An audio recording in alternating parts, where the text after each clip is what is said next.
चीन में corona virus का प्रकोप तेजी से बढ़ रहा है। कोरोना वायरस के मामलों को बढ़ते ही देश के कई हिस्सों में सरकार ने जीरो कोविड पॉलिसी को कड़ाई से लागू किया, जिसके बाद चीनी नागरिकों के सब्र का बांध टूट गया।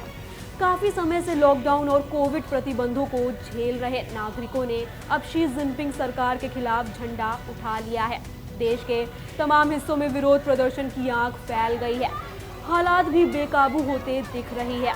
वहीं अब सरकार ने कई शहरों में पाबंदियों को भी कम कर दिया है। अभी के मौजूदा हालात और अब तक क्या क्या हुआ बताते हैं विस्तार से। चीन में उरुमकी में एक इमारत में आग लगने के बाद ही चीन में विरोध प्रदर्शन शुरू हुए थे। दरअसल इमारत में आग लगने की वजह से 10 लोगों की मौत हो गई।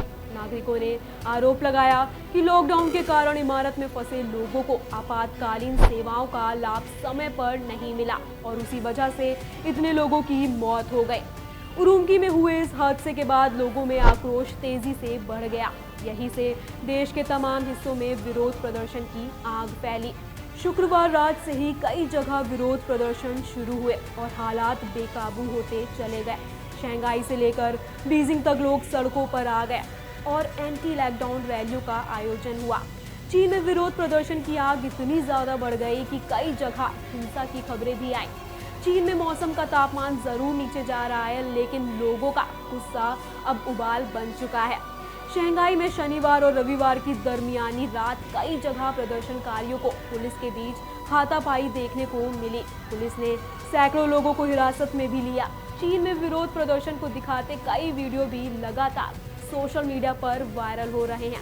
चीनी नागरिक अब सिर्फ अधिकारियों को ही स्थिति के लिए जिम्मेदार नहीं ठहरा रहे हैं, बल्कि राष्ट्रपति शी जिनपिंग के खिलाफ भी आवाज बुलंद कर रहे हैं। लगभग हर रैली में शी जिनपिंग के खिलाफ नारेबाजी की जा रही है। शनिवार को चीन के शंघाई, बीजिंग और वुहान में भी शी जिनपिंग के खिलाफ नारे लगे। नागरिकों ने कहा, चीनी कम्युनिस्ट पार्टी स्टेप डाउन और शी जिनपिंग पद छोड़ो। इन नारों की गूंज पर चीन में सुनाई दे रही है। हालांकि चीन सरकार विरोध की आवाज को कुचलने के लिए पुलिस का सहारा ले रही है और प्रदर्शनकारियों को गिरफ्तार भी किया जा रहा है। चीनी पुलिस सिर्फ प्रदर्शनकारियों को ही नहीं बल्कि पत्रकारों को भी हिरासत में ले रही है। चीन में जारी विरोध प्रदर्शन अमेरिका का भी बयान सामने आया है।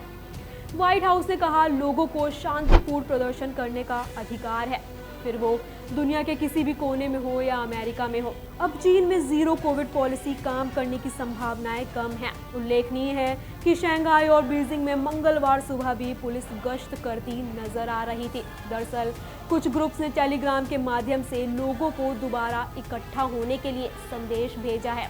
नागरिकों का कहना है कि पुलिस ने उनसे रोककर यह भी पूछ रही है कि क्या उनके फोन में टेलीग्राम ऐप और वर्चुअल प्राइवेट नेटवर्क है। बता दें कि चीन में अधिकांश लोगों के लिए वीपीएन अवैध है, जबकि टेलीग्राम ऐप चीन के इंटरनेट से ब्लॉक है। विरोध प्रदर्शन के चलते चीनी सरकार अब बैकफुट पर नजर आ रही है। सोमवार को चीन के उरुमकी में कुछ कोविड पाबंदियों में ढील दी गई। इसी के साथ चीनी सरकार का कहना है जीरो कोविड पॉलिसी लागू रहेगी, लेकिन अब ढील भी दी जाएगी। बीजिंग में अब अपार्टमेंट्स के लिए जाने वाले रास्तों को अब ब्लॉक नहीं किया जाएगा। वहीं ग्वांजू में मास टेस्टिंग के नियमों में भी छूट दी गई है। उइगर बहुल प्रांत शिनजियांग में भी कई इलाकों को खोल दिया गया है।